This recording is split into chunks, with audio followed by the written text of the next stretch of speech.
Dari 5 rukun Islam, 1 diantaranya menunaikan ibadah haji bagi yang mampu. Artinya apa Ustadz? Orang yang sudah mampu, lalu dia tidak menunaikan ibadah haji, sesungguhnya dia hilang rukun Islamnya 1. Bahkan Nabi pernah menjelaskan, barang siapa yang sudah mampu, lalu dia tidak pergi menunaikan ibadah haji, matinya ada 2. Mati kafir atau mati fasik. Kalau ada di antara kepala dinas, mobilnya sudah 2, harga 2 miliar, dengan rumahnya, dengan tabungannya, dengan aset-asetnya, tapi belum pernah menunaikan ibadah haji dan mati, kata Nabi, 2 saja matimu, mati kafir dan mati fasik. Apa itu kafir? Kalian tidak dianggap Islam. Apa itu fasik? Islam tapi bohong. Hati-hati bagi yang sudah mampu. Lain kalau tidak mampu. Kalau tidak mampu tidak ada hitungan.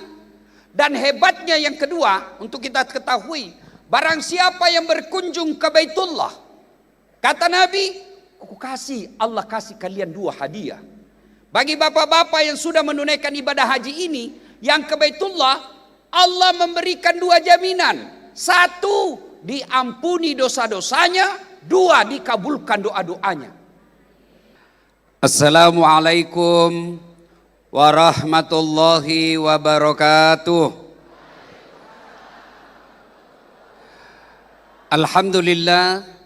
Alhamdulillahi rabbil alamin. Wabihi nasta'inu ala umurid dunya waddin. Ashhadu an la ilaha illallah wa ashhadu anna Muhammadan abduhu wa rasuluh. Allahumma salli ala Sayyidina Muhammad wa ala alihi wa sahbihi ajma'in. Amma ba'd. Faqad qala Allah subhanahu wa ta'ala fi kitabil karim. Bismillahirrahmanirrahim. Ya ayyuhalladzina amanu taqullaha haqqa tuqatih wa la tamutunna illa wa antum muslimun. Wahai orang-orang yang beriman, bertakwalah kalian kepada Allah dengan sebenar-benarnya takwa. Dan janganlah kalian mati kecuali dalam keadaan beragama Islam. Ayat ini Jumat dibacakan khatib. Setiap bapak ke masjid sholat Jumat pasti mendengar ayat ini. Kalau di kantor bupati ada pengumuman yang harus diulang-ulang tiap pekan, pasti pengumuman itu sangat penting sehingga harus diulang-ulang. Ayat ini juga selalu diulang-ulang tiap Jumat. Berarti ayat ini penting dan rasa-rasanya susah diterima akal. Jangan kamu mati, berarti mati kau yang ngatur. Woi, jangan mati ya. Berarti mati mau-maumu. Padahal mati, mau atau tidak, tiba saatnya pasti mati. Orang kaya, orang miskin, raja-raja, rakyat biasa, bupati, kamu yang bilangnya bukan saya. Semua mati.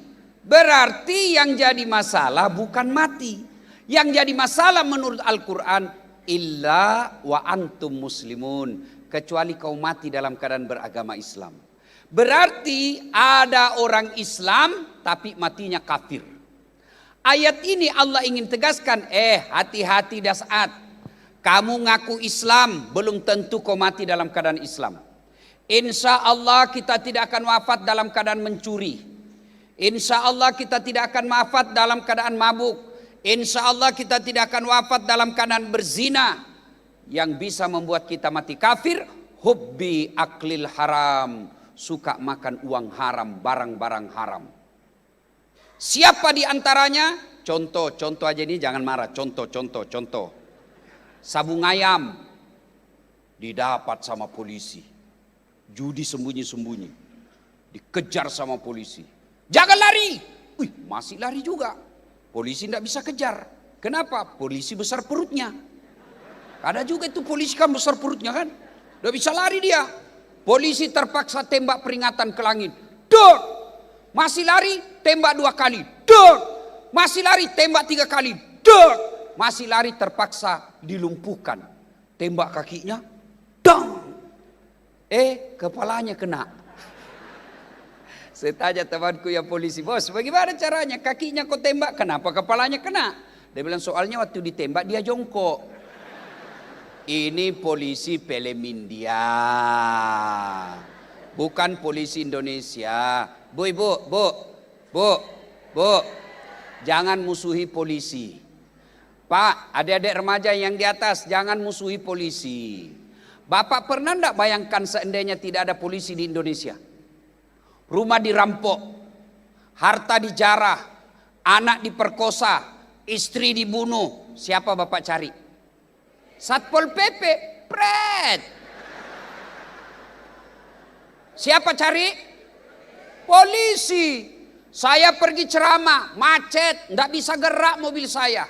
Baca surah Yasin, enggak gerak-gerak mobilku. Baca ayat kursi pengusir setan, malah tambah macet. Begitu datang polisi lalu lintas, Pak Ustadz, jalan. Makanya jangan musuhi polisi. Pun kalau ada polisi yang minta-minta uang di jalan,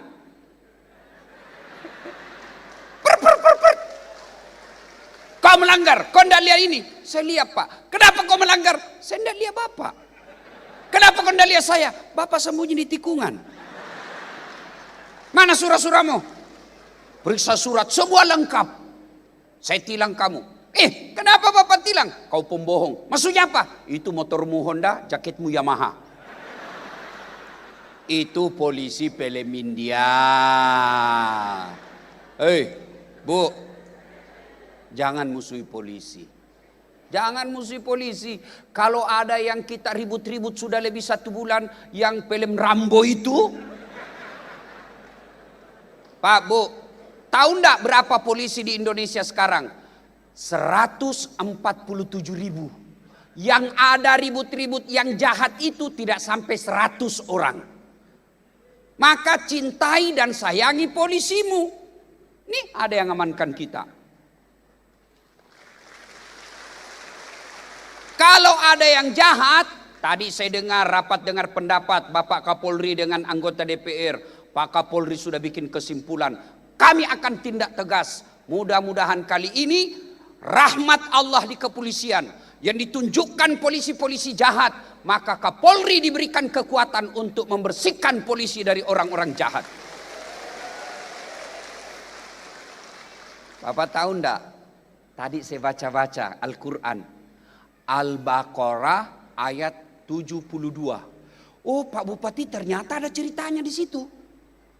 Kamu membunuh orang, lalu kamu menuduh-nuduh orang lain membunuhnya, maka Allah yang akan mengungkapnya. Ada dalam surah Al-Baqarah itu Pak. Dan ini terjadi dalam film Rambo. Film apa Bu? Tapi jangan musuhi polisi. Jangan musuhi polisi. Kalau tidak ada polisi di Indonesia, bagaimana kita Pak? Rumah diserobot, harta dijarah, motor dicuri. Ibu cari siapa? Penghafal Quran. Tidak ketemu. Maka kita cari polisi. Maka polisi harus baik untuk melayani, mengayomi dan melindungi masyarakat Republik Indonesia. Polisi juga jangan musuhi ulama. Kenapa? Karena kalau kau mati, siapa yang bungkus kamu? Maka yang baik, polisi lindungi ulama, ulama doakan polisi, bersinergi membangun Republik Indonesia. Wa qala idzan. Bismillahirrahmanirrahim. Ya ayyuhalladzina amanu dukhulu fis silmi kaffatan wa la tattabi'u khutuwatis syaitan innahu lakum adu mubin. Wahai orang-orang yang beriman, masuklah engkau ke dalam Islam secara sempurna, bukan Islam pencitraan, bukan Islam pilkada, bukan Islam pilcaleg. Itu caleg kalau mau dipilih, Masya Allah, penampilannya kala-kala ustadz, pakai serban, pakai gamis, biar ndak diundang datang. Sekali terpilih hilang dia. Ada caleg begitu di sini? Ada? Ada? Kamu salah, kenapa kau pilih? Ada anggota DPR di sini hadir? Allahu Akbar, ketua DPR kita hadir di tempat ini. Kita doakan mudah-mudahan beliau terpilih lagi. Hah? Coba lihat itu anggota DPR kalau pilih caleg. Dibagi-bagi kartu namanya Pak. Pilih saya, sama-sama kita orang Banyumas. Orang Banyumas dengan orang Bugis itu sama Pak, sama-sama keras suaranya. Cuma orang Banyumas takut sama istrinya. Kalau orang Bugis istrinya lebih berani.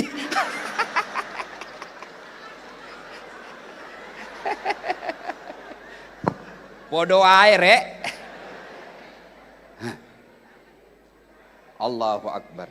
Ibu-ibu, Bu, hei, kalau mau dipilih-pilih saya anggota DPR nih, sama-sama kita. Kalau ada masalahmu telepon saya 24 jam. Ini nomor HP ku. Begitu terpilih, dia ganti nomor HP-nya. Itu di negeri dongeng. Hah? Kata Allah, jangan kau Islam seperti itu. Bukan Islam politik, Islamlah secara benar. Dan janganlah engkau ikuti langkah-langkah setan. Karena sesungguhnya setan itu musuh yang nyata bagi kalian. Musuh kalian bukan tentara, musuh kalian bukan polisi, musuh kalian bukan aparat, musuh kalian bukan pejabat. Kata Allah, musuhmu adalah setan, di mana setan itu musuh yang nyata bagi kalian. Apa itu hutuat? Langkah-langkah setan. Alhamdulillah, ternyata di sini masih banyak juga orang yang kena godaan setan. Setannya bukan pocong, setannya bukan uka-uka, tapi apa setan yang ada di tengah-tengah ibu? Bentuknya handphone. Orang sudah ceramah masih juga WhatsApp. Setan itu. Orang sudah ceramah masih juga sibuk. Ibu-ibu yang pegang handphone, saya doakan suamimu kawin lagi. Saya mau. Simpanlah itu HP-mu. Kau tidak hargai perasaan saya. Bayangkan saya dari Palembang tadi malam sampai Jakarta. Pagi-pagi Pak sudah terbang lagi ke Jogja. Naik mobil lagi. Panitianya ngakalin saya. Saya tanya berapa jam dari bandara ke acara. Dia bilang paling lama 1,5 jam. Ternyata 3,5 jam. Saya tanya yang undang, kenapa kau bohongi saya? Dia bilang kalau kasih tahu 3,5 jam Pak Ustadz pasti tidak mau. Aduh, gila juga itu Pak. Sampai lagi di sini belum enak rehat, pergi lagi ke sampai tempat ini. Untuk apa? Menghargai undangan orang Banyumas. Maka tolong hargai juga perasaanku. Gimana caranya? Nggak enak rasanya saya lagi ceramah kok begini terus. Kita mau rekam Ustaz. Kamu rekam jarak 30 meter. HP-mu HP tua. Kameranya kabur. Pasti hasilnya jelek. Jadi gimana caranya Ustaz? Tuh ada kamera saya bawa. Gambarnya jernih, suaranya jelas. Bagaimana cara nonton? Buka di YouTube. Tulis Dasat Latif Tasyakuran Haji Banyumas. Keluar sudah itu. Sudah itu jangan lupa like and share. Jangan ketawa, saya serius ini bos. Iklan lewat. Adik-adik remaja, kalau kau follow artis apa yang kau dapat? Habis kotamu toh. Apa kau Hai guys, kita lagi di Plaza Indonesia guys. Beli sepatu 5 juta guys. Apa kau dapat? Begitu kamu follow ulamamu satu, kau secara otomatis mengangkat marwah ulamamu. Artis saja yang tidak jelas kontennya 5 juta pengikutnya. Masa ketua MUI 200 orang pengikutnya. Apa ndak kau hina ulamamu itu? Kan ndak rugi kamu kau follow artis, follow juga ulamamu. Kenapa ketika kau follow ulamamu, kau angkat martabatnya, dia akan diperhitungkan. Kenapa? Followernya banyak. Maka pemerintah tidak berani macam-macam sama dia. Kenapa? Follower dan pengikutnya banyak. Kalau followernya cuma 200, apa marwahnya? Yang kedua, apa yang kau dapat ketika kau follow ulamamu? Kau dapat ilmunya, pahala.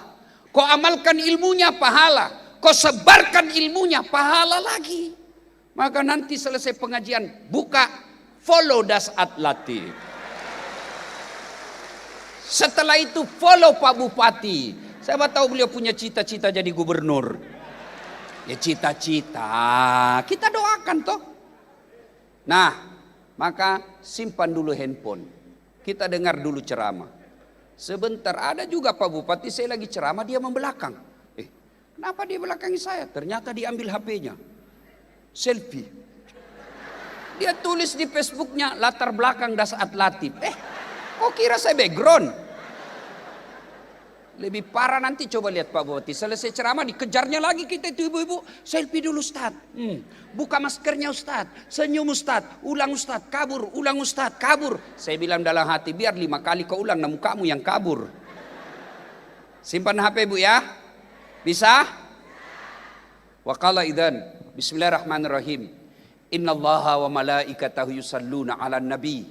Ya ayyuhalladzina amanu sallu alaihi wasallimu taslima. Sesungguhnya Allah dan para malaikatnya bersalawat kepada Rasulullah Muhammad sallallahu alaihi wasallam. Maka wahai orang-orang yang beriman, bersalawatlah kalian kepada Rasulullah dengan sebaik-baik salawat. Satu kali Nabi lagi duduk-duduk dengan malaikat Jibril. Tiba-tiba Nabi melihat ada malaikat 1 juta jari-jarinya, lebih 1 juta. Allahu Akbar. Nabi kagum, lebih 1 juta jari-jarinya. Ibu-ibu berapa jari-jarinya Bu? Berapa? 10, cacat dong. Tidak ada jari-jari kakimu. 20. Ini jari-jarinya lebih 1 juta. Lalu Nabi kagum dan bertanya, Jibril, malaikat apa itu? Banyak betul jari-jarinya. Jibril menjawab, ya Muhammad, itu malaikat yang Allah tugaskan mencatat air ketika hujan. Ada yang mampu catat air hujan? Meskipun Pak Bupati pernah kerja di PDAM, saya yakin tidak mampu menghitung air hujan. Lalu Nabi bertanya ke malaikat itu, wahai malaikat, betul kau mampu mencatat air hujan? Ya, ku catat yang jatuh di gunung, ku catat yang jatuh di darat, ku catat yang jatuh di laut, semua aku catat. Makanya Allah takdirkan saya banyak jari-jari untuk mencatat. Tapi ya Muhammad, ada satu yang tidak mampu aku catat. Apa gerangan? Ketika umatmu berkumpul di Gor Banyuwangi, Banyumas. Coba lihat tukang gosip. Lalu mereka bersalawat bareng-bareng kepadamu. Aku tidak bisa mencatat betapa banyak pahala Allah turunkan di tempat itu. Allahu Akbar. Lebih banyak jumlahnya dari air hujan ketika kalian berkumpul seperti ini bersalawat kepada Nabi Muhammad sallallahu alaihi wasallam. Maka saya mau ajak bersalawat. Bisa Ibu? Saya mau tanding. Mana lebih kencang suaranya ibu-ibu dengan bapak-bapak? Bisa? Kita dengar dulu ibu-ibu. Bapak-bapaknya diam, ibu-ibunya dulu. Ayo Bu, mari keluarkan salawat, suara salawat kepada Nabi. Salatullah. Ayo yang di atas. Ala Rasulillah. Salatullah ala Yasin. Nilainya 8,8. Ibu-ibu diam. Sekarang bapak-bapak, ayo Pak, jangan mempermalukan jenis kelamin. Ayo selawat bareng-bareng Pak. Yuk, yang di atas juga. Yuk. Salatul mullah ala Rasulillah. Salatullah ala Yasin. Allahu Akbar. Nilainya 9,0. Diam. Kita dengar yang di depan. Pak Bupati dan rombongan. Nah, ini bos-bos kan pejabat Porkopindo, Porkopimda. Diam, kita dengar ini para pejabat kita. Ayo Pak, jangan mempermalukan pejabat. Ayo Pak, yuk. Diam. Yang lain diam, kita dengar ini ya. Salatu ala toha. Salatullah ala Yasin. Alhamdulillah. Nilainya 9,9. Ya, Pak Bupati yang belikan saya tiket. Jadi kalau bukan beliau, tidak datang saya, maka nilainya harus tinggi. Ibu bapak saudara-saudara sekalian, teristimewa yang kita hormati Pak Bupati dan Wakil Bupati, Ketua DPR, anggota Forkopimda yang saya hormati, teristimewa yang kita muliakan alim ulama, para tetua-tetua kita, Gus, Kiai yang hadir di tempat ini, yang insya Allah dimuliakan dan dirahmati oleh Allah Subhanahu wa Ta'ala. Ibu-ibu, berapa rukun iman, Ibu? Tuh. 6. Rukun Islam berapa? Berapa? Dari 5 rukun Islam, 1 diantaranya menunaikan ibadah haji bagi yang mampu. Artinya apa Ustadz? Orang yang sudah mampu, lalu dia tidak menunaikan ibadah haji, sesungguhnya dia hilang rukun Islamnya 1. Bahkan Nabi pernah menjelaskan, barang siapa yang sudah mampu, lalu dia tidak pergi menunaikan ibadah haji, matinya ada 2. Mati kafir atau mati fasik. Kalau ada di antara kepala dinas, mobilnya sudah 2, harga 2 miliar. Dengan rumahnya, dengan tabungannya, dengan aset-asetnya. Tapi belum pernah menunaikan ibadah haji dan mati. Kata Nabi, 2 saja matimu. Mati kafir dan mati fasik. Apa itu kafir? Kalian tidak dianggap Islam. Apa itu fasik? Islam tapi bohong. Hati-hati bagi yang sudah mampu. Lain kalau tidak mampu. Kalau tidak mampu tidak ada hitungan. Dan hebatnya yang kedua untuk kita ketahui, barang siapa yang berkunjung ke Baitullah, kata Nabi, Allah kasih kalian 2 hadiah. Bagi bapak-bapak yang sudah menunaikan ibadah haji ini, yang ke Baitullah, Allah memberikan 2 jaminan. 1, diampuni dosa-dosanya. 2, dikabulkan doa-doanya. Bapak beli mobil, berapa biaya haji? Kurang lebih 40 juta. Tambah biaya pekerja-pekerja belanja 50 juta. Bapak habis duit 50 juta, nih bapak 2 hadiah dari Allah. Diampuni dosa-dosamu, dikabulkan doa-doamu. Tapi bapak DP mobil 50 juta. Tidak ada jaminan diampuni dosa, dikabulkan doa. Bisa jadi dengan mobilmu bertambah dosamu. Kenapa? Mobilmu kau pakai selingkuh. Mobilmu kau pakai ngantar istrinya orang. Mobilmu kau pakai pergi judi. Maka mobil yang kau gunakan 50 juta itu tidak mendekatkan dirimu kepada Allah. Tapi ke Baitullah, balasannya Allah kabulkan doa-doanya, Allah ampuni dosa-dosanya, dan kembalinya kalau dia mabrur tidak ada balasannya kecuali Jannatul Firdaus. Cuma yang jadi masalah mana itu mabrur? Apakah semua ini sudah mabrur? Mari kita dengar kisah. Ada orang kiai memiliki 2 orang santri. Diberikanlah ilmu-ilmunya Pak Kiai. Seluruh kitab-kitab sudah diberikan kepada muridnya. Lalu gurunya berkata, "Nak, semua ilmu dariku aku sudah berikan kepadamu. Silahkan kau turun keluar dari pesantren ini. Hiduplah dengan ilmu yang kuberikan." Turunlah 2 ilmu ini, 2 santri ini. Yang satu jadi pedagang, yang satu jadi tukang kebun. Yang tukang kebun, dia tanam padi, dia tanam ubi. Dia tanam apa Ibu? Apa? Ubi. Panen Pak. Begitu panen, alhamdulillah sukses. Dia ingat gurunya Pak Bupati. Lalu dia berkata, ini ilmu dari guru sehingga saya bisa panen. Diambillah ubinya yang paling baik, dia masukin dalam karung, dia pikul. Jalan naik ke pondoknya. Assalamualaikum warahmatullahi wabarakatuh, Pak Kiai.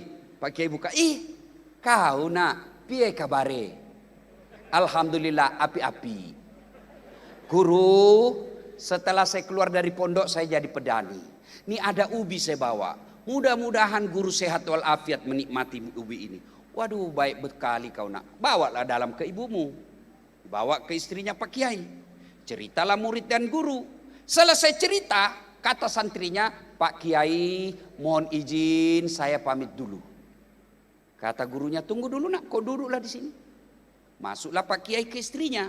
Bu, ini anak kita bawa ubi. Kita kasih apa dia pulang? Tidak ada Pak, nggak enak dia pulang kosong. Tidak ada, apa kau carilah oleh-oleh. Tidak ada, kecuali itu kemarin Pak Sekda datang bawa kambing. Kata Pak Kiai, sudah kasih aja itu kambing, saya kolesterol. Pulanglah dia bawa kambing, sambil jalan bawa kambing. Kambing. Ketemu sama temannya yang pedagang. Assalamualaikum Mas Bro. Waalaikumsalam. Dari mana sampean? Dari rumah Pak Kiai. Loh, kok ada kambing? Alhamdulillah, inilah baiknya Pak Kiai. Tak bawain ubi, dia kasih saya kambing. Apa? Ubi saya bawa, dikasih kambing. Kamu bawa ubi? Iya. Dikasih kambing? Iya. Jalan kalkulatornya pedagang. Namanya pedagang, mikirnya biasa sama politisi Pak. Dia lihat majelis taklim yang ada di otaknya, satu kursi nih. Wah, dia ingat. Akhirnya apa? Pulang ke tokonya. Ngisi open cupnya sembako. Mobilnya diisi sembako. Diisi beras, gula, tepung, telur, daging, minyak. Dati ke gurunya. Assalamualaikum guru. Waalaikumsalam. Kau nak, gimana kabarmu? Setelah saya keluar dari pondok guru, saya jadi pedagang. Ini ada sembako satu mobil. Wah, Masya Allah, baik betul sifatmu nak. Bawa dalam ke ibumu. Diangkut. Cerita-cerita guru.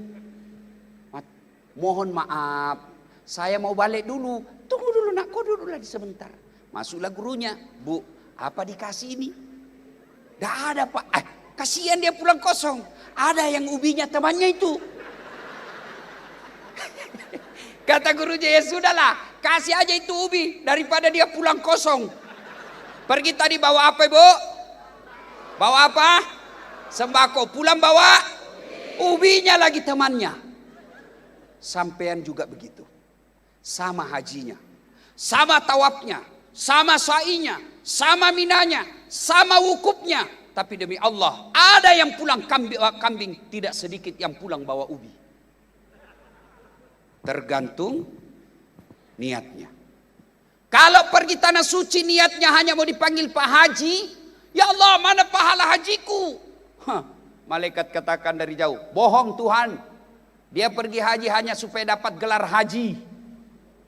Tidak dapat apa-apa. Lalu apa itu haji mabrur? Saya cerita sedikit.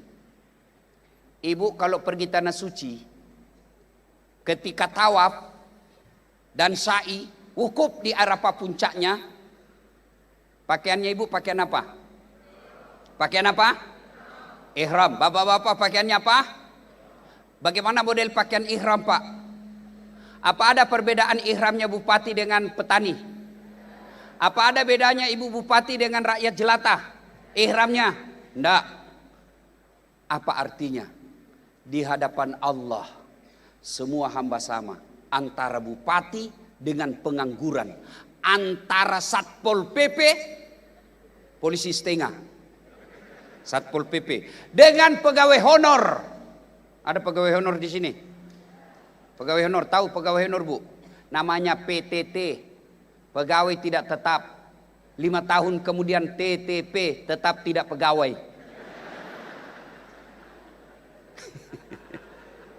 Ya toh? Nah, artinya apa? Haji mabrur, hilang rasa sombongnya. Kalau pulang haji malah tambah sombong karena gelar hajimu, maka kalian nol di sisi Allah. Tidak ada nilai. Apa yang membuatmu sombong? Apa yang membuat orang sombong biasa? Kata Nabi, ada 4 pintu masuknya setan menjadi orang sombong. Apa itu? 1, ilmu. Bertambahnya ilmu. Ini biasanya para kiai, para dosen, para alim ulama. Ada ulama yang sombong? Ada. Mana ciri-ciri ulama yang sombong, penceramah yang sombong? Yang tidak mau menerima perbedaan pendapat, merasa hanya pendapatnya yang benar. Ada begitu? Ada. Apalagi masa-masa medsos sekarang. Oh, hanya dia merasa benar. Berbeda pendapat bid'ah. Maulid bid'ah. Isra Mi'raj bid'ah. Tidak ada pada zaman Nabi. Kalau alasanmu tidak ada pada zaman Nabi, kamu juga bayar zakat fitrah, jangan pakai beras. Karena Nabi tidak pernah bayar zakat fitrah pakai beras. Kalau kamu berkata tidak ada pada zaman Nabi, tolong kamu ceramah jangan pakai mic. Kenapa tidak ada mic pada zaman Nabi?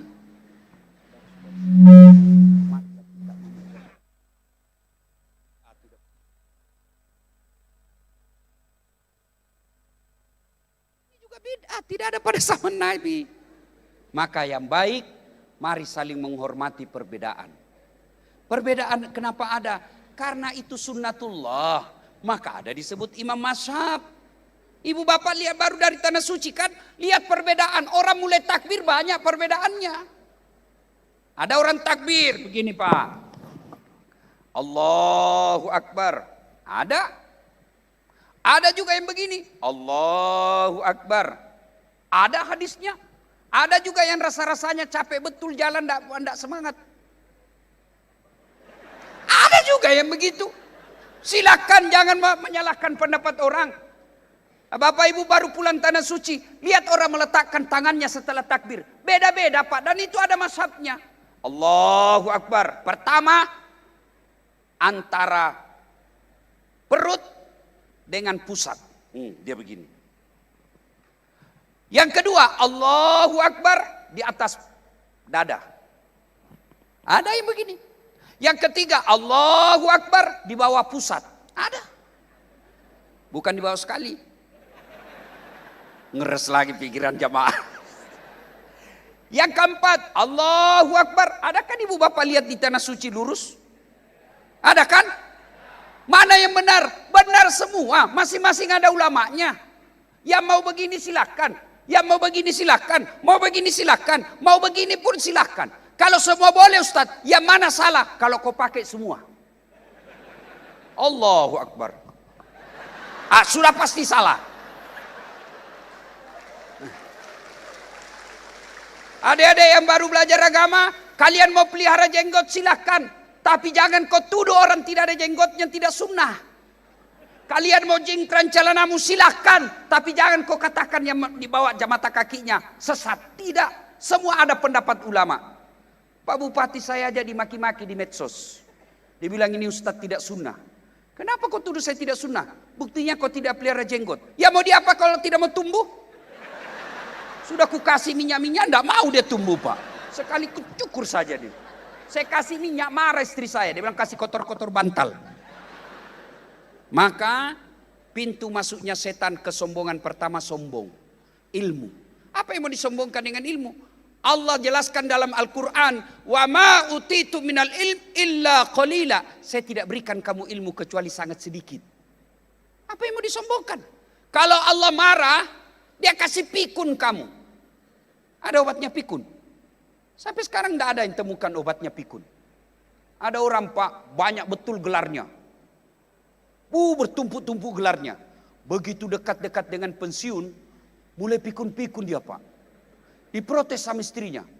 Bang, selama ini kalau kau mau pergi kampus ngajar, kau cium-cium jidatku. Ini sudah hampir 1 minggu, tidak pernah lagi kau cium saya. Dalam hati, astagfirullah. Seperti siapa sih cium selama ini? Ternyata pembantunya dia cium. Pak Dewan jangan juga modus. Mantan-mantan sudah dengar begini, besok didapat sama anaknya dalam kamar pembantu. Saya kira mamakmu nak.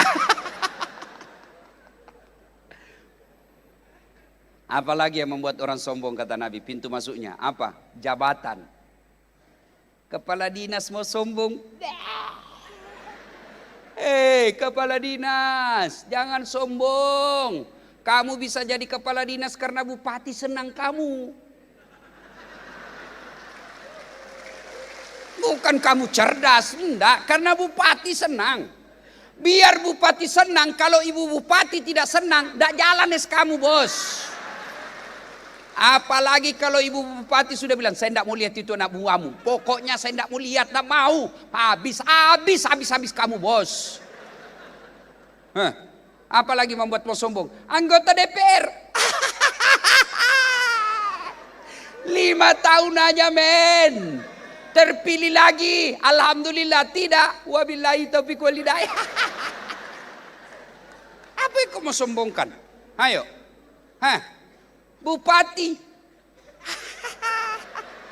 10 tahun Pak. Biar Bapak hebat 10 tahun. Lepas ini Garuda Pak. Sudah lebih 10 tahun Bapak sudah hilang bupati. Masih mau pakai Garuda Pak. Lewat di pasar orang bilang sudah gila bupati kita. Apa yang mau disombongkan? Kiai mau sombong. Aduh alamak jangan. Saya begini di sini bukan karena saya hebat. Tapi karena ada penonton saya. Mana hebat saat kalau tidak ada yang nonton? Ayo. Oh berapi-api saya ceramah di sini 2 jam berapi-api, tapi tidak ada yang nonton. Lewat Pak Kajari, sudah lama sakit itu Ustaz. Apa yang kita mau sombongkan? Ibu-ibu cantik merasa sombong.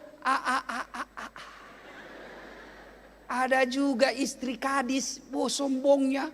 Padahal bukan dia yang kepala dinas, cuma istrinya kepala dinas. Jangan sombong. Al-Quran hadits qudsi menjelaskan ada 3 temannya setan di dunia.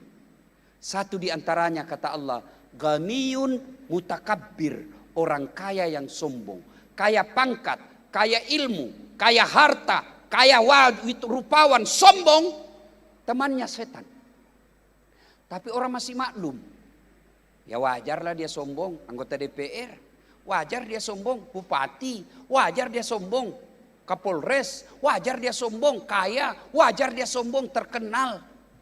Meskipun itu temannya setan, tapi wajar. Orang bilang wajar. Tapi kalau sudah jelek, pengangguran, tidak terkenal, miskin, ngontrak-ngontrak, bau keteknya, busuk mulutnya, sombong. Kau bukan temannya setan, kau sudah jadi setan cilaka. Ayo, jamaah haji yang mabrur, hilang sombong. Kalau bapak justru dengan gelar haji makin sombong, kalian rugi, tidak mendapatkan mabrur. Maka sisihkan, hilangkan sifat sombong itu. Haji mabrur apa lagi? Ibu-ibu, bu, halo bu. Haji mabrur itu, ibu waktu di Madinah ada kegiatan apa ibu? Apa? Arba'in. Bapak-bapak tahu arba'in? Tahu Pak? Sholat berjamaah 40 kali di Nabawi. Artinya apa? Konkret, jelas. Orang haji mabrur terpelihara sholat berjamaahnya. Andai saja semua yang pulang haji memelihara sholat jamaahnya Pak, penuh setiap masjid yang ada di kabupaten ini.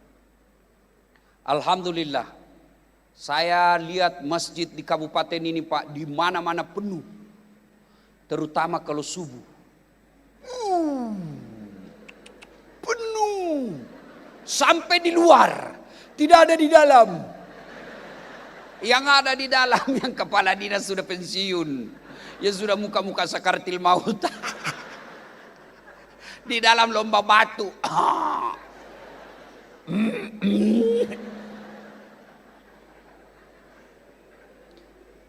Padahal mereka sudah haji, tapi tidak pernah lagi nampak sholat jamaah di masjid.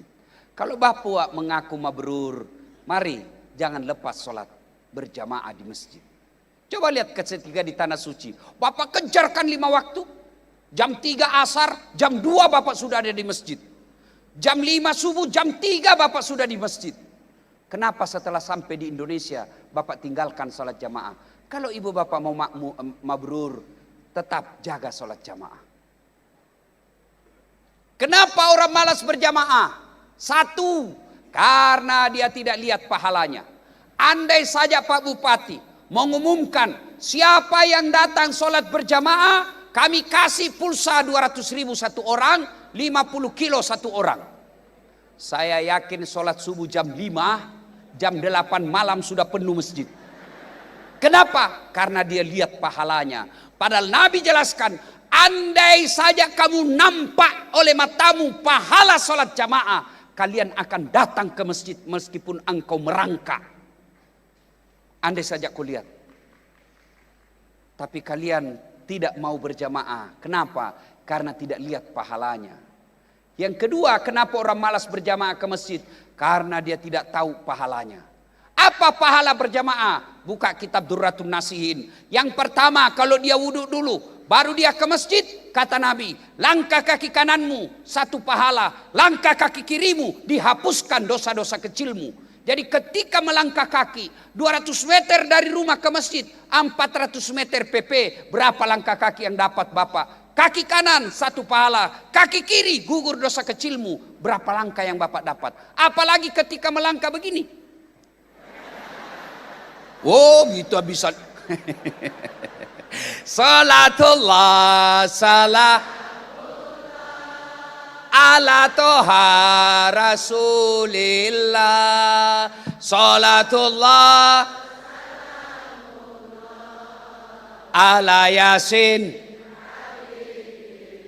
Satu pahala berjamaah langkah kakinya, satu pahala langkah kaki kirinya gugur dosa kecilnya.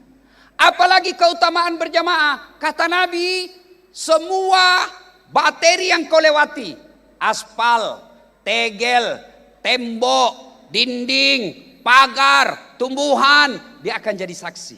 Ya Allah, masukkan dia ke surga, jangan masukkan neraka, saya saksinya. Dia datang berjamaah di masjid. Itulah sebabnya Pak, ketika Bapak ke masjid, setiap sholat sunnah, setiap 2 rakaat selesai sunnah pindah lagi. Sunnah pindah lagi. Kenapa? Supaya tambah banyak saksinya di akhirat kelak.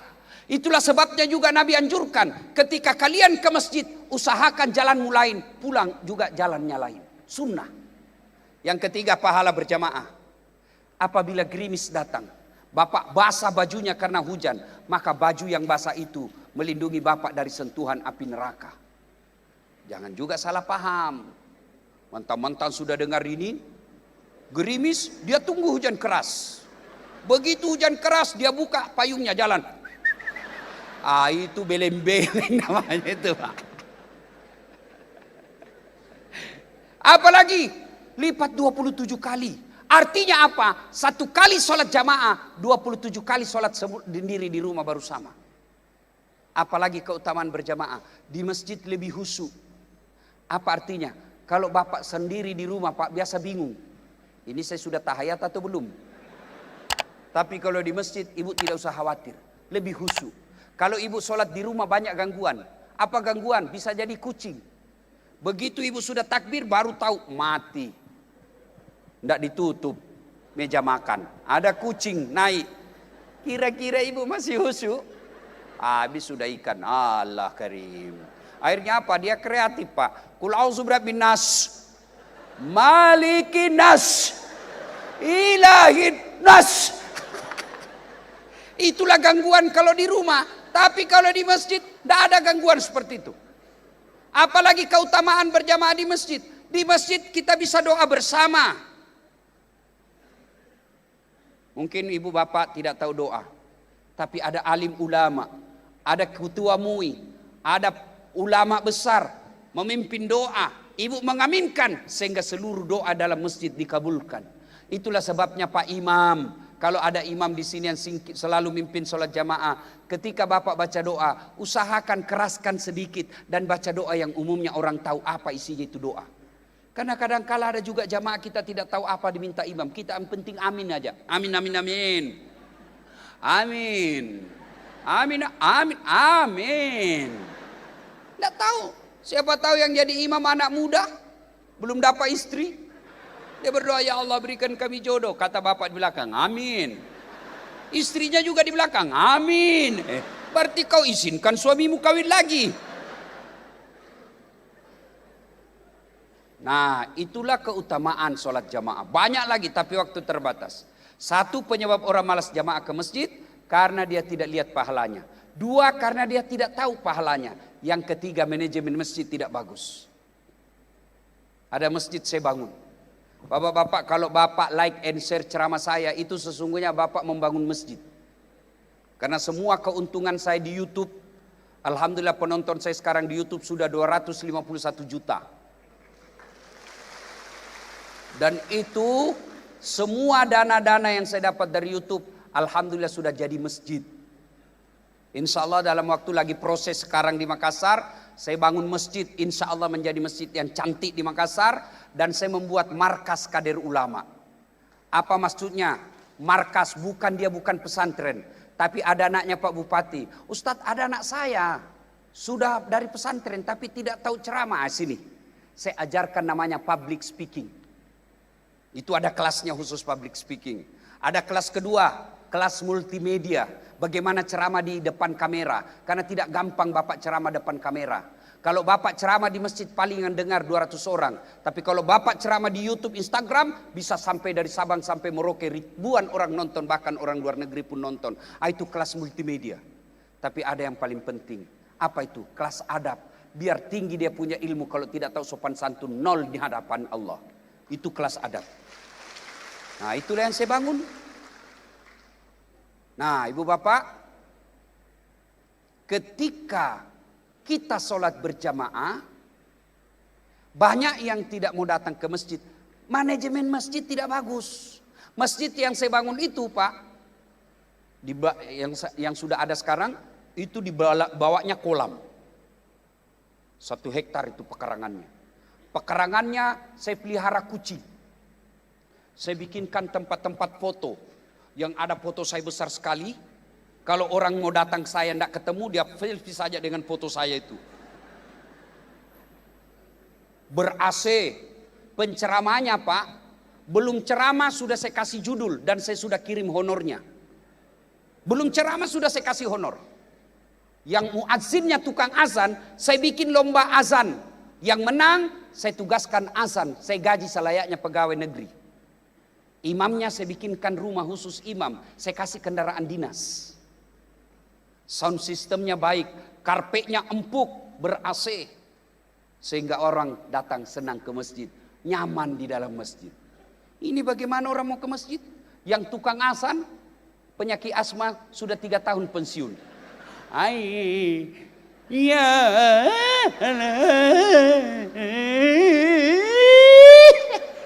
Apa ndak mau jengkel anak muda? Panas. Karpetnya sudah 8 kali lebaran ndak pernah diganti. Begitu kita sujud langsung bengkak jidat, digigit semut. Sound systemnya storing, baru kita takbir Allah. Penceramanya mulai salam pertama sampai terakhir neraka jadi terus dicerita, Pak. Kamu bahkan dimasukkan dalam neraka, ditusuk pantatmu, keluar di lehermu, maka ditusuk 2 matamu, digunting. Tapi anak muda tidak usah ke masjid, bikin takut-takut itu Pak Ustadz. Mana orang mau ke masjid kalau neraka aja terus kau cerita? Emangnya kau yang punya panitia hari kiamat?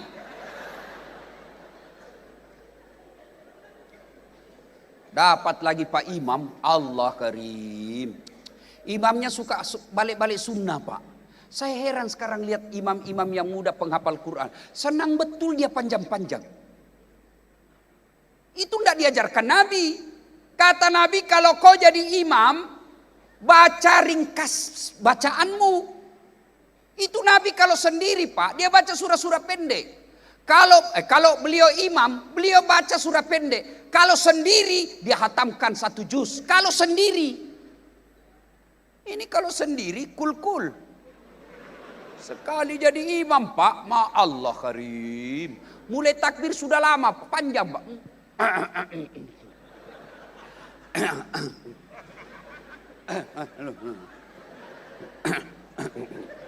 Apa lama betul? Kalau jadi imam kata Nabi ringkaskan. Itulah sebabnya ketika kita jadi imam, itu sunnah Pak Imam mengatakan salat jami'ah rahimakumullah sambil lihat ke belakang. Oh, banyak pensiunan. Jangan kau siksa orang tua. Ada kasihan orang tua setengah mati, jatuh, remati lagi. Aduh. Naik lagi kepalanya, belum selesai, jatuh lah. Nah, yang di belakang, kenapa Nabi katakan ringkaskan? Karena di belakang itu macam-macam. Ada ibu-ibu asam urat, nggak bisa lama berdiri karena berat badan. Ada bapak-bapak yang tahan kentut. Ada adik remaja yang pakai sepatu baru, lupa titip bye-bye. Hilang sudah sepatu saya, aduh belum lunas lagi. Itulah sebabnya kata Nabi ringkaskan, karena orang di belakang macam-macam. Yang kedua kata Nabi, bacalah yang umumnya orang hafal. Kenapa? Satu, kenapa Nabi anjurkan baca yang umumnya orang hafal? Satu, supaya orang bisa khusyuk mengikutinya. Coba kalau imamnya membaca kul huwallahu ahad, anak-anak kan ikut. Kenapa dia hafal? Kul huwallahu ahad, Allahu samad, lam yalid wa lam yulad. Dia ikut, kenapa dia hafal? Tapi begitu imam membaca Al-Anfal ayat 5 sampai 80,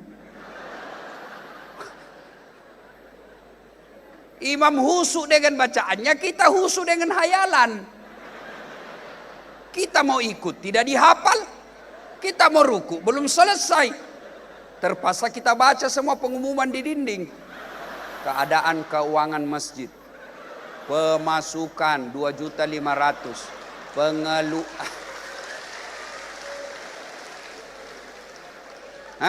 Belum juga selesai, kalender lagi dibaca. Persatuan Guru Republik Indonesia. Belum juga selesai, baju lagi orang dibaca di depan kita, Pak. Caleg DPR RI nomor. La ilaha illallah. Siapa salah? Siapa salah? Imam. Itulah juga sebabnya ketika jadi imam, baca supaya orang bisa khusyuk ngikutin. Dan yang kedua, ketika kalian salah Pak Imam, ada yang bisa bantu. Coba kalau imam baca wadduha, salah, ada yang bisa bantu. Tapi begitu imam membaca Al-Anfal, salah, ya hadapi kesusahanmu sendiri. Bikin soal jawab sendiri. Kan biasa begitu. Ini wallahu alam, ini cerita, ini tidak tahu benar atau tidak. Ada anak santri penghafal Quran, pulang kampung dites hafalannya. Kaulah jadi imam nak. Imamlah dia, masjid tua tempatnya Pak. Begitulah jadi imam, tiba-tiba dia baca surah yang panjang. Dan agak dia saja yang hafal. Tiba-tiba ada cicak jatuh dekat telinganya. Stres dia Pak, kaget. Namanya orang kaget Bu, stres. Orang stres hilang hafalan. Dia lupa apa sambungannya. Dia ingat, lupa betul dia. Suasana hening dalam masjid. Tiba-tiba ini imam anak muda, dia bilang, tolong sambung di belakang. Dia bilang yang di belakang, saya juga tidak tahu. Tiba-tiba dia berteriak, ada anak muda berteriak dari belakang. Kalau begitu ya sudah, Allahu Akbar. Siapa salah? Siapa salah? Imam. Ini bukan cerita, saya ngalami waktu saya masih kecil di kampung. Sujud Pak Imam. Kenapa lama betul ini? Tidak seperti biasanya. Belum naik-naik. Lama betul kita sujud. Tiba-tiba ada kawan saya diangkat kepalanya. Teriak, hilang imam. Ternyata imam yang kita tunggu hilang di tempat Pak. Dia keluar dari samping. Kan masjid NU biasanya itu kan ada masjid, ada pintu keluar kan. Bubar sholat Pak.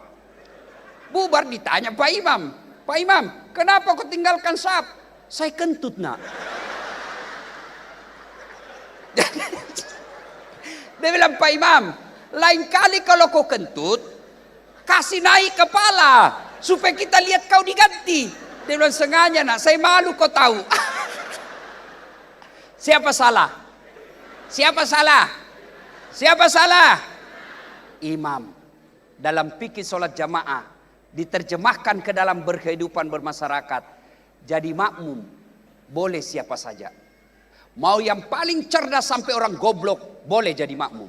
Tapi imam hati-hati. Kenapa? Karena kalau salah imam bubar jamaah. 2024 kita akan memilih imam. Imam untuk Republik Indonesia. Jangan pilih karena sesukumu. Jangan pilih karena seagamamu semata. Jangan pilih karena separtaimu. Jangan pilih karena temanmu. Tapi pilihlah yang kau yakin dia akan menjadi pemimpin. Kalau Bapak Ibu salah memilih pemimpin, baik presiden, anggota DPR, gubernur dan bupati, maka kalian akan bubar bermasyarakat. Maka jangan heran Indonesia termasuk produsen penghasil minyak sawit terbesar nomor 1 di dunia, tapi kita pernah bingung kehilangan minyak goreng. Maka tidak usah demo, tidak usah ribut di medsos. Cukup 2024 kelak hati-hati memilih pemimpin. Jadi haji mabrur, datanglah sholat berjamaah. Itu sudah tanda konkret haji mabrur. Yang ketiga, ibu ketika haji ada melemparkan? Tahu enggak sejarahnya melempar? Ibrahim potong sapi, potong onta 100, sapi 300, domba 1000. Bayangkan kalau dirupiahkan sekarang kira-kira 25 miliar. Seluruh orang memujinya. Wih, hebat Ibrahim. Kata Ibrahim, kecil bro. Jangankan sapi, anakku juga saya potong seandainya ada anakku. Karena waktu itu belum ada anaknya. Sama anggota DPR, kalau kau pilih saya tenang. Ada mobil, pakai ini mobilku antar istrimu melahirkan. Begitu, tapi bukan di sini. Ibrahim akhirnya setelah menikah dengan Siti Sarah, menikah dengan Siti Hajar, Hajar dengan Ibrahim, lahirlah anaknya Ismail. Lagi lucu-lucunya, tanggal 8 Zulhijjah, Ibrahim mimpi. Ibrahim! Ismail waktu itu 13 tahun. Kau pernah berjanji, kalau ada anakmu, saya potong anakku. Sekarang ada anakmu, potong itu. Wih, Ibrahim bangun. Ini wahyu atau mimpi? Wahyu, mimpi. Mimpi, wahyu. Berpikir-pikir. 8 Zulhijjah. Maka kita sekarang 8 Zulhijjah disebut hari Tarwiyah. Hari berpikir-pikir. 9 Zulhijjah. Mimpi lagi. Ibrahim, potong anakmu. Kau sudah janji saya. Bangun Ibrahim. Ini bukan mimpi. Ini wahyu. Nabi Ibrahim 9 Zulhijjah. Yakin ini perintah Allah. Maka kita 9 Zulhijjah sekarang disebut hari Arafah atau hari keyakinan. Tanggal 10 Zulhijjah, Ibrahim panggil anaknya. Nak, menurutmu bagaimana? Apa Pak? Saya diperintah Allah potong kamu. Menurutmu bagaimana? Kira-kira kalau anak sampean SMA, tak takoni kon. Menurutmu bagaimana? Saya diperintah Allah potong kamu. Pasti jawaban anak, kenapa saya Pak? Masih muda, nenekku aja yang sudah tua. Itu anak cerdas, tapi tidak soleh. Bapak-bapak, kalau ada anak satu disuruh potong, Pak, bingung kan? Ini anak satu disuruh potong. Kalau 5 anak, potong anakmu. Cari mana yang paling nakal. Mana yang beleng-beleng. Ini aja foto beleng-beleng ini. Ibrahim apa kata anaknya? Pak, laksanakan. Jangan ragu. Insya Allah Bapak mendapati saya menjadi anak yang sabar. Lalu katanya, sini kau nak. Tapi apa? Saya minta satu, Bapak tutup matanya. Karena kalau Bapak lihat saya tidak tega pasti potong. 2, pakai pisau dan yang paling tajam supaya saya tidak lama menderita. Apalagi nak 3, tolong Bapak ikat kaki dan tanganku supaya saya tidak meronta-ronta kesakitan. Apalagi nak tolong bajuku yang dipakai di ini jangan kena darah supaya ibuku tidak melihatnya. Yang kelima, apa nak? Tolong ketika saya sudah wafat jangan ada anak remaja lewat depan rumah supaya ibuku tidak mengingatku lagi. Baik. Potonglah itu. Sampai di Ibu-ibu waktu pergi kan kalau sudah sampai di situ di Mina, kan di bawah itu tengok sebelah kiri sebelum rumah raja ada kartu apa itu pos-pos seperti pos security di atas bukit. Disitulah Ismail dibaringkan, dipotong bapaknya, dipotong. Begitu dibaringkan, diiris, tidak mempan. Diudang lagi, tidak mempan. Kata Ismail, bapak main-main, enggak nak, ku keras ini. Barangkali pisaunya enggak tajam. Ibrahim hantamkan ke batu, patah. Ulang lagi, tunggu, kau wiring baik-baik, ulang. Kata Ismail, Pak, tolong buka ikatan kaki dan tanganku. Karena kalau diikat begini, Allah pasti menilai saya tidak ikhlas. Tolong buka. Dibuka. Begitu mau disembeli lagi, Allah panggil seluruh malaikat. Malaikat, kau tengok ini hamba saya. Inilah hambaku yang pernah kau protes kalau dia menjadi pemimpin menghancurkan ini bumi. Nah kau lihat, dia sembeli anaknya untuk pengabdiannya kepadaku. Lalu malaikat seluruh yang ada di langit memujinya dengan kalimat Allahu Akbar, Allahu Akbar, Allahu Akbar. Lalu Ibrahim menjawabnya, La ilaha illallah, huwallahu akbar. Lalu Ismail merambutnya dengan kalimat Allahu Akbar, walillahil hamd. Itulah takbiran, Pak. Allahu Akbar, Allahu Akbar, Allahu Akbar. Malaikat, La ilaha illallah, Allahu Akbar. Ibrahim, Allahu Akbar, walillahil hamd. Ismail. Tapi apakah ketika Ibrahim pergi tidak digoda setan? Digoda, Pak. Ketika Ibrahim mau potong anaknya, kata setan, Ibrahim, baim. Ibrahim, kau tengok itu anakmu lagi lucu-lucu, masa kau mau potong? Setan masih mau ngomong, Bu. Ibrahim ambil batu, dilempar, ishab ya, pergi kau. Kena kepalanya. Sampai Bandung, balik lagi. Digoda istrinya. Jar. Ajar. Kau tahu mau kemana? Anakmu dibawa. Dia bawa, bodoh kau bejar. Maksudnya apa? Dia mau potong itu anak. Banyak bicara. Mana ada bapak potong anaknya? Iya, katanya perintah Allah. Begitu kata perintah Allah, Hajar ambil batu. Jangankan anakku, saya juga siap dipotong kalau yang perintah Allah. Pak! Kena kepalanya. Lari, pulang lagi. Anaknya lagi. Mail. Kau tahu mau setan masih mau ngomong, Pak. Bu, Ismail ambil batu dilempar. Itulah melempar 3 jumroh ketika bapak pergi tanah suci. 1, Usta, Aqaba, Ula. Setan besar, setan tengah, setan kecil. Tapi ternyata ada jamaah haji dari Indonesia. Setan ini sudah menggoda saya selama ini, kurang ajar. Mana batu? Dia ambil batu, Pak, dia lempar. Bismillah, Allahu Akbar, tak. Kembali itu batu, Pak, melenting. Hampir kena kepalanya. Dia tangkap itu batu. Tertulis, sesama setan dilarang saling melempar.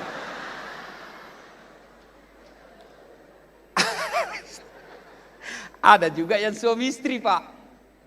Ada suami istri. Dia pura-pura lempar padahal istrinya kena. Ini setan, Pak. Karena istrinya suka menjajah suaminya. Ada suami di sini takut sama istrinya. Itu kan digoda, tak kan? Ibrahim berhasil mengalahkan, goda lagi istrinya, berhasil lagi. Dalam rumah tangga ada orang suaminya berhasil mengalahkan setan, tapi istrinya gagal. Akhirnya apa? Suaminya dikompori. Pakai kok kipas. Itu baru 2 tahun kepala dinas, cincinnya istrinya, gelangnya kayak pelek sepeda. Kamu ini sudah senior, paling senior kepala dinas, tidak bisa ngapa-ngapain. Itu setan, Pak. Lempar jumroh. Ada di sini bapak-bapak takut sama istrinya? Ada? Berhenti kau jadi laki-laki. Dia ngamuk, Ustaz. Kenapa kalau dia ngamuk? Dia pecahkan piring, Ustaz, kalau dia marah. Pecahkan 1 lusin. Dia pecahkan gelas, pecahkan juga gelas. Kalau dia pecahkan 1, bapak pecahkan 5. Kenapa? Piring gelas bisa dibeli. Harga diri sebagai suami tidak boleh diinjak-injak istri. Takbir! Itulah yang takbir, yang takut sama istrinya. Ibu-ibu juga jangan keterlaluan. Tenang, Pak, saya bela kau sekarang. Bu, ciri-ciri haji mabrur tidak kasar sama suaminya. Ini memang ada istri kasar betul sama suaminya. Digoblok-goblokin. Memang kamu goblok. Weh. Alangkah bahagianya kita seorang suami. Begitu datang suamimu kau sambut. Assalamualaikum kakandaku Arjunaku. Waduh, saya istri saya itu Bu. Kalau saya datang dan marah-marah dia peluk saya Bu. Lalu dia menyanyi. Bila kamu di sisiku hati rasa syahdu. Oh tenang perasaan saya. Saya masuk kamar lagi berantakan kamar. Kenapa kau terbegini kamar? Dia peluk lagi saya dari belakang sambil menyanyi. Insaplah wah. Oh enak kan? Saya juga kalau istri saya marah sama istri enggak pernah saya kata-kata kasar. Saya nyanyi juga. Saya paling sering dikomplainkan istri saya. Kenapa sih jarang di rumah Ustadz? Saya cuma enggak marah, saya cuma menyanyi. Tiap malam engkau ku tinggal pergi. Bukannya aku sengaja. Demi kau dan si buah hati. Terpaksa aku harus begini. Wah, tenang. Ini suami istri bertengkar, hamil lagi.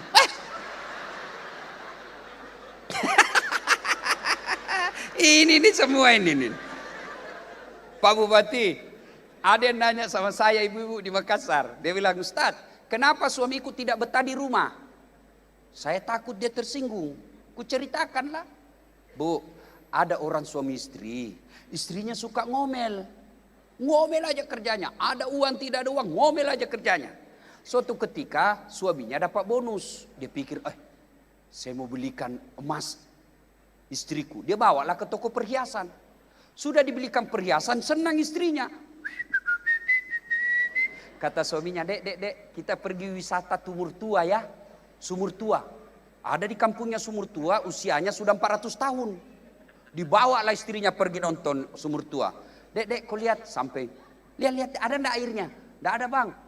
Lihat baik-baik. Paling juga sampai di lutut bang. Oh aman dalam hati suaminya. Coba lihat, dekat dengan mulut sumur pak. Dia dorong istrinya masuk ke sumur. Prak! Jatuh dia bilang, ngomel aja kau di situ. Ndak ku dengar juga ngomel kau. Suaminya di atas. 1 jam kemudian, tiba-tiba dari dalam sumur ada makhluk tinggi besar hitam keluar. Kaget suami. Siapa kamu? Saya jin penunggu sumur ini. Saya sudah 400 tahun tenang-tenang di dalam. Ada perempuan baru 1 jam di dalam. Ndak ngomel aja kerjanya. Ndak tahan saya, lebek saya lari. Coba bayangkan Bu, jin aja 400 tahun tidak tahan. Apalagi suamimu yang sudah pensiun. Jangan juga mentang-mentang suami sudah pensiun, ibu lagu-lagunya. Dia usap-usap kepalanya suaminya sambil tidur dan menyanyi. Bila Israel datang menjemput. Salatullah, salamullah. Ala toha salatullah salamullah ala yasin. Ustadz, apa hikmah lempar 3 jumroh? Itu permusuhan abadi antara setan dengan kita. Bagaimana setan menggoda kita? Ibu-ibu, 1, berpakaiannya tidak sopan. Itu setan tuh. Jangan sampai ibu sudah pulang tanah suci masih suka pakaian sempit-sempit. Itu setan berhasil menggoda ibu. Apa dilarang perempuan olahraga? Boleh, ibu olahraga sehat supaya suami senang. Tapi jangan di depan lakinya orang.